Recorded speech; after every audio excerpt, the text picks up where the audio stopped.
Pourquoi un paquet de chips gonfle-t-il lorsqu'on monte en altitude?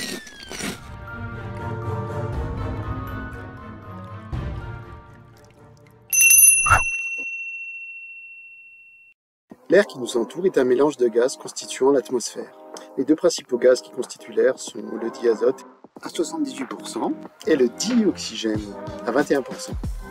Ça fait pas 100 au total. Tu as raison, il reste 1%. Ces 1% sont constitués d'autres gaz.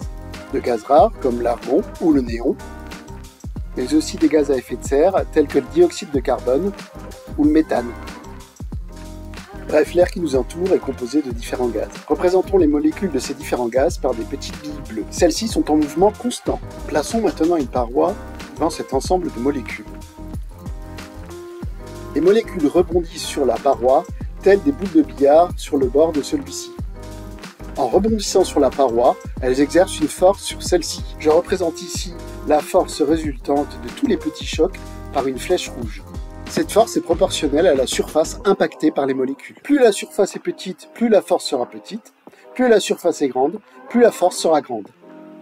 Le coefficient de proportionnalité entre la force et la surface pressée s'appelle la pression. Le rapport avec les chips, c'est quoi? On va y venir. Revenons tout d'abord à la notion de pression. La pression est donc une force divisée par une surface. Son unité est le pascal, en hommage au physicien Blaise Pascal pour ses travaux sur la pression. La pression au niveau de la mer vaut environ 100 000 pascals. Si l'on considère une surface de 1 mètre carré, la force qui va s'exercer sur cette surface de 1 mètre carré correspondra au poids d'un objet d'une masse de 10 tonnes. Ah ouais, quand même! En fait, ces 10 tonnes correspondent à la masse de la colonne d'air qui se trouve au-dessus du mètre carré.